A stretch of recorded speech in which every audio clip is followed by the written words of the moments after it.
Ayan. So, let's cook another menu. Ayan. Ang ganda pala ng kamatis. Ayan yung ating mga ingredients.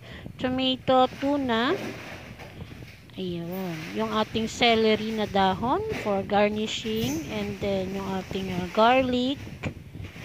Ayun, oh. Ang ganda pala tingnan ng tomato sa video. Ayan. Okay. So, let's cook our pasta time tayo. Ayan. Ang ganda pala tingnan sa video kapag binivideohan mga kamatis or tomato. Ayan. Yung ating garlic, yung ating green ingredients, and then yung tuna na atin po siyang drain. Ayun, no. Ayan yung ating tuna. O, diba? Ang sarap pala ng tuna. Ang sarap pala talaga ng tuna kapag, ayan, drain po natin siya. Drain ko, tinanggal natin yung sabaw para paggisa natin. Ayan. Yung ating green vegetables, yung ating tomato, and then lagyan din natin ng siling haba for cake para magkaroon ng konting anghang, ng konti yung ating menu for today. Ayun. O, diba? Ang ganda pala tingnan.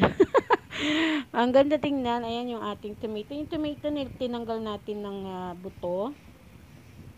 Ayan yung ating, ayan yung green na yan. Yung ating celery. Ayan, celery po. And then yung ating sabaw again. Ayan, pinapakita ko lang po sa inyo. And then yung ating pasta na ating ngayon ay pinapakuluan. Ayan yung ating pasta or spaghetti pasta natin.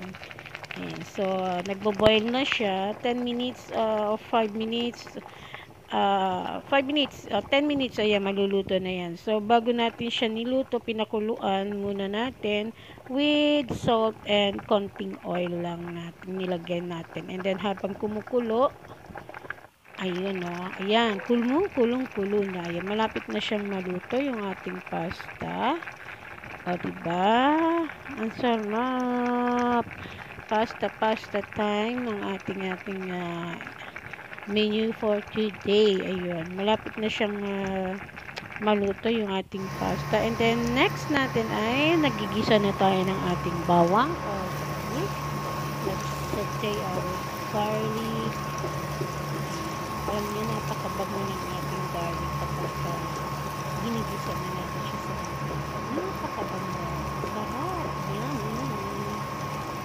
So, hintayin lang po natin siyang golden brown, ayan, or mag-brown ng konti yung ating garlic sa ating alright, so ang bango, super bango ng bawang or garlic.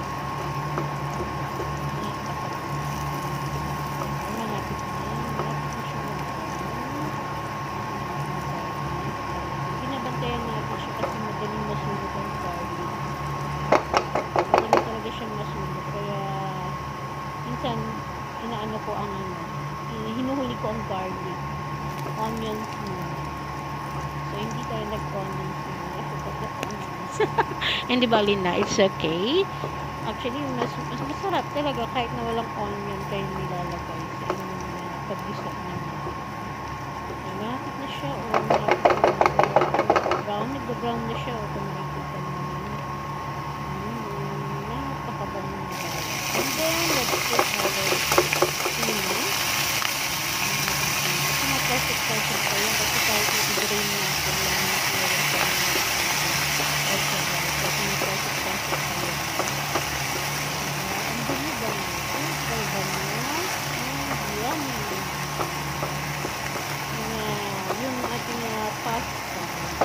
Tuna, I'll call it tuna spaghetti. Ayan. Ganun natin yung ating hinagtad natin. Yung tomato. Let's put our tomato. Hindi natin yung tomato. I call it tuna spaghetti. Yung ating menu for today. Tuna spaghetti for today. Ating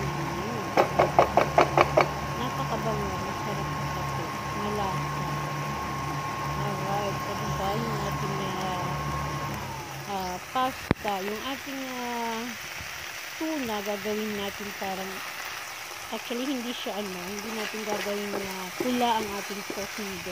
No. Ayan. Okay. Alright, so natin na nasa maluto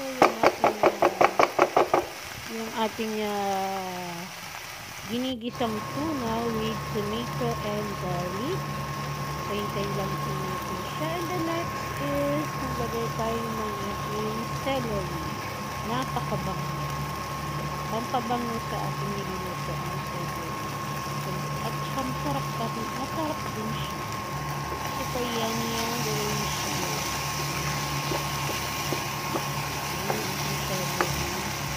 Napakabango. Super bango din yan. Grabe. And next, yung lagyan natin ng konting sabaw ng tuna. Natin ginigisa. Lagyan natin ng konting bumango at yung bango, yung umami ng ating celery and tomato magsama-sama. Bisa-bisa ka mo tayo. Kailangan natin maluto yung tomato and celery na napakabango. Diba? Kung naririnig mo, nag-uwi-uwi ulit yung sound ng ating. And then, next natin is our, ayan, papakuluan natin yung ating sabaw ng tuna. Pakuluan natin siya. Ayan, hintayin natin siyang kumulo. Ito yung pinaka-paste niya or pinaka-sauce ng ating pasta. Ayan.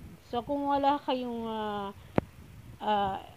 sauce, ay yung yung sabaw ng tuna, pwede na yan. Ang gawin ninyong sauce. Ayan, lumalapot na siya kasi nilagyan natin ng konting flour.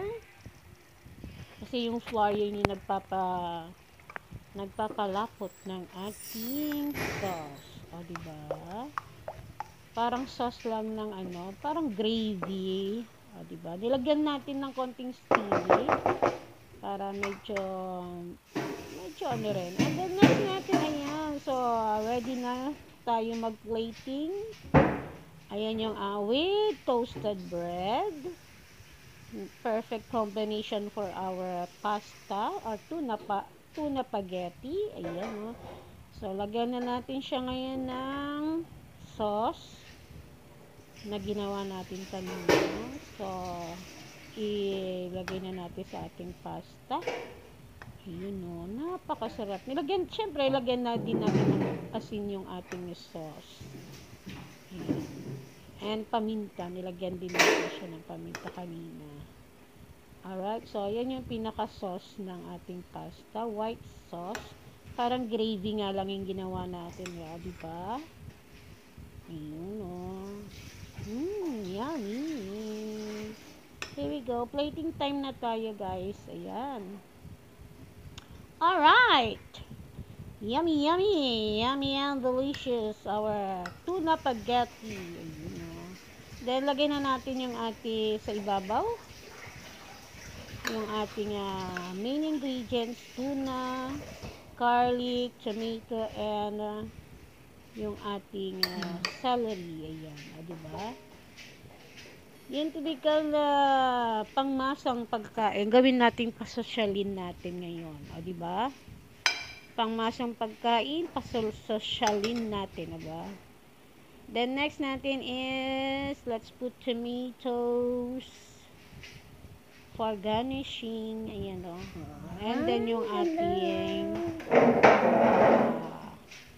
green vegetables or yung ating celery. Ayan. Diba? And then lagyan natin sa gitna ng sili. Diba? Yung typical or yung tuna, gawin natin pasosyalin ang ating tuna for pasta. Ayan. Diba? Napakasarap. Diba? Yummy. Napakabango. Ayan yung ating finished product or garnishing natin. Ayan. Makikita ninyo. Diba? Ang ganda-ganda. Napakaganda. Pang restaurant pa talaga. Diba? Ayun, Napakaganda ng kulay. With toasted bread. Ayan, masarap din kapag maganda to pag breakfast din or merienda. Ayan, lagyan natin ng toasted bread sa gilid. Ayan, pwede nang kainin. Ready to eat na. Napakaganda. Pinasasyal na natin ang ating tuna. Ayun o, diba? Sarap, yummy. Ayan o.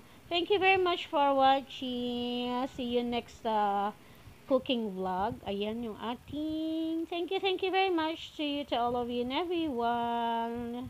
Yung ating ayun, yung perfect, ayan, yung garnishing, yung toasted bread, ayan, yung ating perfect, pang restaurant na ang dating